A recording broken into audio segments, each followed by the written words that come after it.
देश का number 1 Hindi news channel news 18 India देख रहे हैं आप। मैं हूं आपके साथ मोनिका ठाकुर। नमस्कार, बहुत स्वागत है आप सभी का। मैं हूं आपके साथ कृतिका सिंह। नमस्कार, मैं हूं आपके साथ अंकिता दुबे। बुलेटिन की शुरुआत करेंगे, लेकिन सबसे पहले बात कर लेंगे तुर्की और सीरिया में आए भूकंप से मची तबाही की। तुर्की और सीरिया में आए भूकंप ने भयानक तबाही मचाई है। इस भूकंप ने मरने वालों की संख्या लगातार बढ़ रही है और संख्या ने सभी रिकॉर्ड भी तोड़ दिए हैं। अब तक भूकंप से दोनों देशों में 25,132 लोगों की मौत हो चुकी है। तुर्की में सोमवार को 7.8 मैग्नीट्यूड का भूकंप आया था। सिर्फ तुर्की की बात करें तो भूकंप से अब तक 20,665 लोगों की मौत हुई है, जबकि 80,080 से ज्यादा लोग घायल बताए जा रहे हैं। वहीं सीरिया में भूकंप से 4,467 लोगों की मौत हो गई है। जबकि आपको बता दें कि 5,338 से ज्यादा लोग घायल बताए जा रहे हैं। तो लगातार मरने वालों की संख्या बढ़ती हुई नजर आ रही है।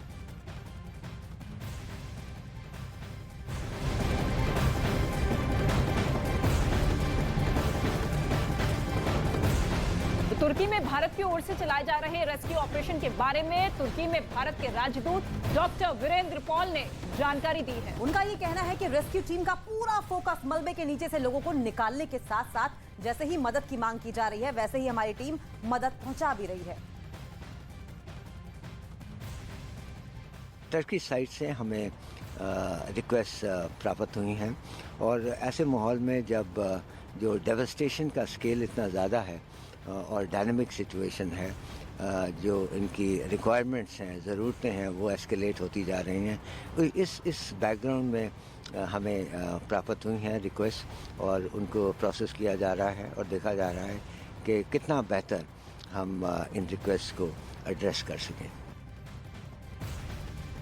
और तुर्की में भूकंप की त्रासदी के बीच एनडीआरएफ का रेस्क्यू ऑपरेशन जारी है। इन सबके बीच भूकंप के झटके भी लगातार आ रहे हैं।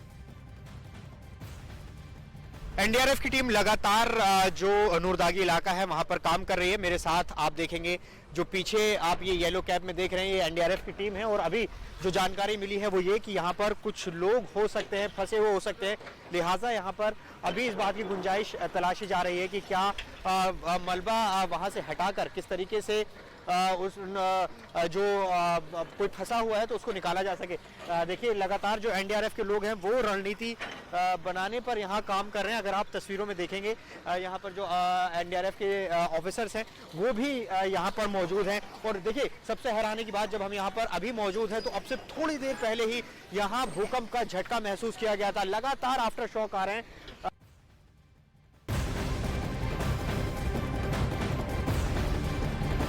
तो तुर्की और सीरिया में आए विनाशकारी भूकंप से अब तक 25,000 से ज्यादा लोगों की मौत हो चुकी है। वहीं 90,000 के करीब लोग घायल हैं, जिनका अस्पतालों में इस वक्त इलाज चल रहा है। ये 6 तस्वीर आप देखिए किस तरीके से जो दरारें हैं वो भयानक दरारें दिखती हुई नजर आ रही है। गांव के गांव उजड़ते हुए नजर आ रहे हैं। मलबे के नीचे जिंदगियां दबी हुई हैं। हालांकि कई जिंदगियों को बचा लिया गया है, लेकिन जिस तरीके से दिन ब दिन बीतता हुआ समय नजर आ रहा है उससे अब संभावना जिंदगी बचाने की बेहद कम होती हुई दिखाई दे रही है। देखिए किस तरीके से एक्शन में एनडीआरएफ की टीमें दिखाई दे रही हैं और एनडीआरएफ की टीमों के द्वारा जो अस्पताल बनाया गया है वहां पर तुर्की में इस त्रासदी में जो घायल हुए लोग हैं उनका इलाज किया जा रहा है। सीरिया में भी महातबाही देखने को मिली है, जिसमें बताया जा रहा है कि लगभग जो मौत का आंकड़ा है वो 5,000 के करीब पहुंचने वाला है, बर्बाद हो चुका है। भारत समेत दुनिया के कई देश अब तुर्की में रेस्क्यू ऑपरेशन चला रहे हैं। बिल्कुल, ये रेस्क्यू ऑपरेशन लगातार जारी है। युद्ध स्तर पर जिंदगियों को बचाने की कोशिश की जा रही है और आप देखिए इन तस्वीरों के जरिए किस तरीके से जिंदगियां बचाई जा रही हैं। वहीं ड्रोन से सामने आई दरार की तस्वीरें भी डरा रही हैं। तुर्की और सीरिया में भूकंप के बाद अब बाढ़ का कहर भी बरपा रहा है।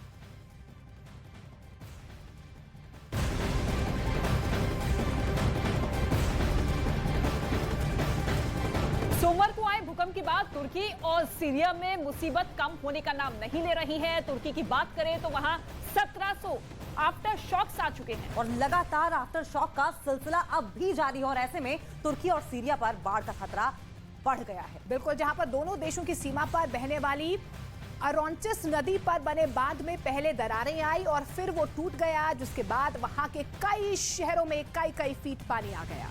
तो वहीं तुर्की में आप देखिए इस केंद्रन शहर में समंदर का पानी भर गया।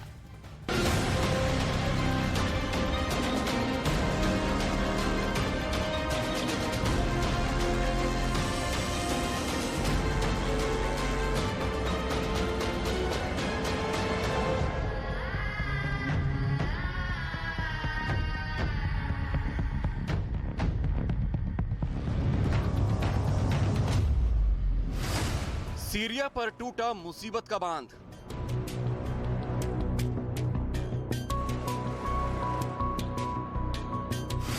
भूकंप के बाद नई मुसीबत में सीरिया।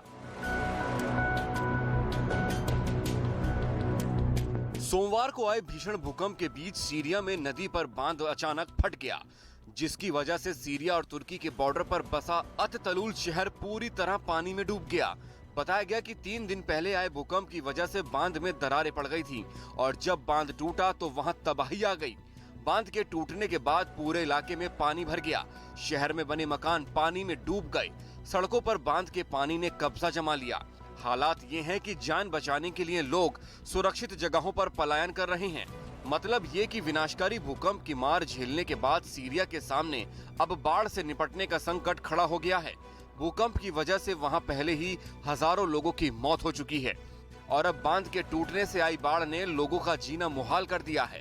खबरों के मुताबिक 6 फरवरी की सुबह आए विनाशकारी भूकंप की वजह से सीरिया के अत-तलूल शहर के पास मौजूद एक बांध में बड़ी-बड़ी दरारें पड़ गई थीं और फिर 3 दिन बाद बांध अचानक फट गया, जिसकी वजह से अत-तलूल शहर का एक बड़ा इलाका पानी में डूब गया। बांध के टूटने के बाद शहर की सड़कों पर कई फीट पानी भर गया। वहां से जो तस्वीरें सामने आई हैं, उनमें एक तस्वीर में बाढ़ से बचने के लिए कुछ लोग एक गाड़ी से सुरक्षित जगह पर जाने की कोशिश करते दिखे। तभी गाड़ी का एक टायर पानी से भरे गड्ढे में फंस गया, जिसकी वजह से गाड़ी एक तरफ झुक गई। गड्ढे में गाड़ी के फंसते ही उस पर सवार एक बच्चा पानी में गिर गया और देखते ही देखते वो डूबने लगा। इसके बाद आसपास मौजूद लोग बच्चे और दूसरे लोगों को बचाने के लिए दौड़ पड़े और फिर किसी तरह गाड़ी पर सवार लोगों को बचा लिया गया। शहर में भरा कई फीट पानी।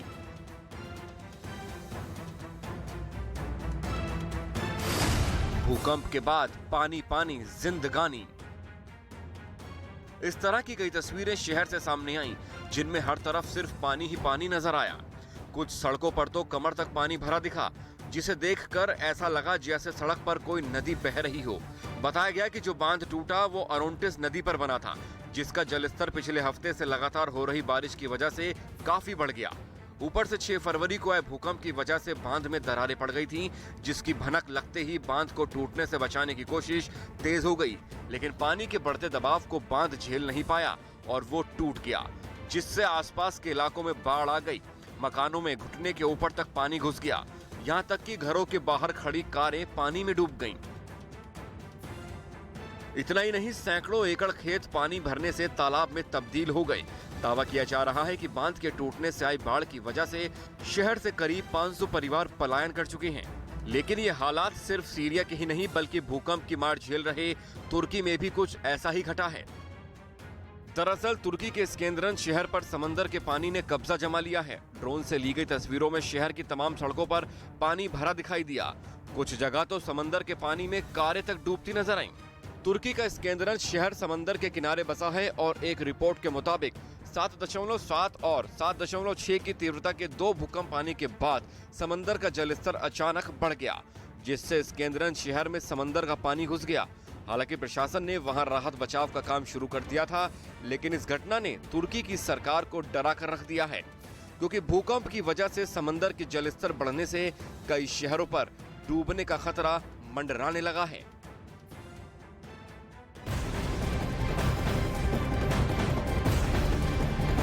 और तुर्की में आए भूकंप के बाद जैसे जैसे समय बीतता जा रहा है, जिंदगी बचाने की जद्दोजहद में ऐसे खोजी कुत्तों की अहमियत और ज्यादा बढ़ती जा रही है। तुर्की के नोरदाग इलाके में मलबे में दबे लोगों को एनडीआरएफ के खोजी कुत्ते खोज रहे हैं। एनडीआरएफ की कुल 6 खोजी कुत्ते अभी राहत और बचाव काम को अंजाम दे रहे हैं।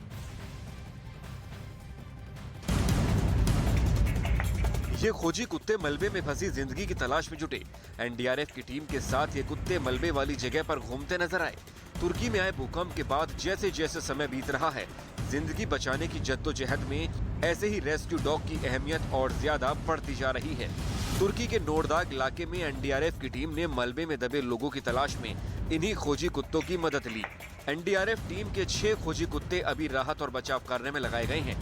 बताया गया है कि ग्रीस, ब्रिटेन, जर्मनी और लेबनान से आए खोजी कुत्ते भी रेस्क्यू में लगाए गए हैं। तो तुर्की का नूरदागी शहर टेंट सिटी बन गया है। जो कुछ दिन पहले तक आलीशान घरों में रह रहे थे, वो अब ठंड के बीच टेंट्स में रहने को मजबूर हो गए।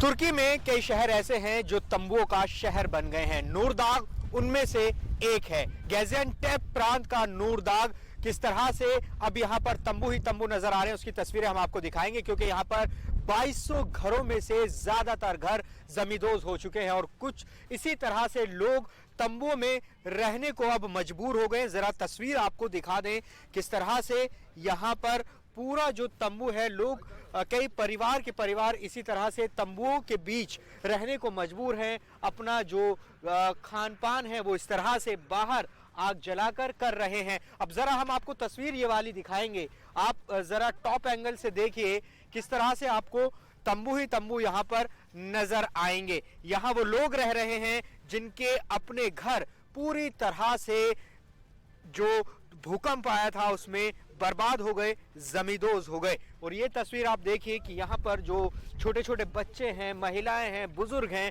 वो सब इसी तरह से रहने के लिए मजबूर है।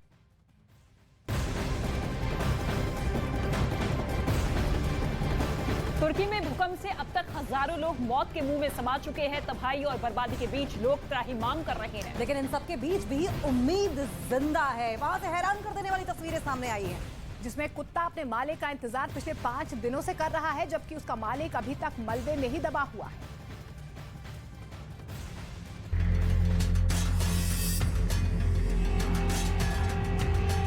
युद्ध की जलती विभीषिका पर इंसान का जोर होता है, लेकिन जिंदगी को जब कुदरत झुलसाती है तो दृश्य ऐसा होता है, भयानक, विकराल, लाशें ही लाशें और मलबे का अंबार।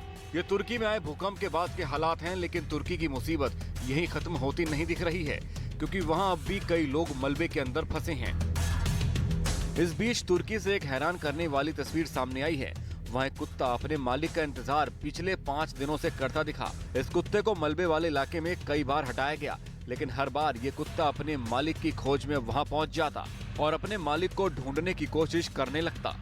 बताया गया कि जब तुर्की में भूकंप आया तो ये कुत्ता किसी तरह से वहाँ से बच निकला और इसे कुछ मामूली चोटें आईं, पर इसका मालिक मलबे में ही फंसा रह गया और अब ये वफादार कुत्ता अपने मालिक को ढूंढने में लगा रहा। ये नजारा जिसने भी देखा वो भावुक हो गया।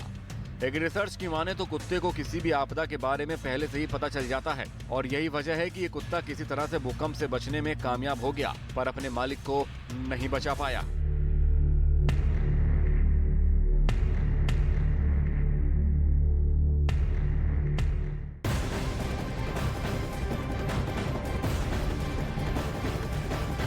तुर्की में अभी भी मलबे के नीचे से शवों के मिलने का सिलसिला जारी है। साथ में लोगों को जिंदा भी बाहर निकाला जा रहा है। और इसी उम्मीद में तुर्की के राष्ट्रपति का ये कहना है कि जब तक हर एक मलबे में तलाशी पूरी नहीं होती, राहत और बचाव कार्य चलता रहेगा। और इस रेस्क्यू अभियान में भारत की ओर से मिल रही मदद पर एर्दोगान ने दिल्ली से प्रधानमंत्री नरेंद्र मोदी का धन्यवाद किया है। इतना ही नहीं, तुर्की के हर नागरिक की जुबान पर इस वक्त मोदी और भारत का नाम।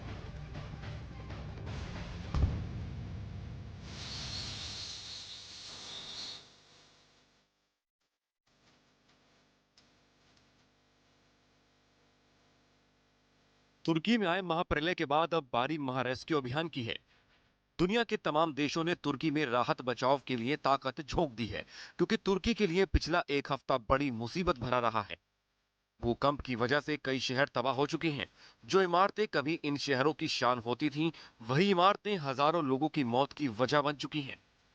भूकंप की वजह से शहर के शहर मलबे का ढेर बन चुके हैं। जैसे जैसे मलबे को हटाया जा रहा है, वैसे वैसे मृतकों की संख्या बढ़ती ही जा रही है। 5 दिन हो चुके हैं, पूरी दुनिया से तुर्की में मदद पहुंच रही है, लेकिन अभी भी तबाही का इलाका इतना बड़ा है और इतनी ज्यादा इमारतें धराशायी हुई हैं कि राहत और बचाव कार्य में लगी तमाम टीमों को ये तय कर पाना भी मुश्किल हो रहा है कि कहां सबसे पहले मदद करें। दुनिया भर के देशों की ओर से भेजी गई मदद पर नजर डालें तो अलग अलग देशों के 26 पानी के जहाज आए हैं। 167 हवाई जहाज और हेलीकॉप्टर प्रभावित इलाकों में मौजूद हैं। प्रभावित क्षेत्रों में 317 मोबाइल किचन चलाए जा रहे हैं। प्रभावित इलाकों में 1,70,902 टेंट तैयार हैं। ठंड से बचाने के लिए 1,507,494 कंबल की व्यवस्था की गई है। इस बीच में तुर्की के राष्ट्रपति रेजिप ताइप एर्दोआन ने शुक्रवार को कहा है कि उनके देश के दर्द को बयां करने के लिए शब्द पर्याप्त नहीं हैं।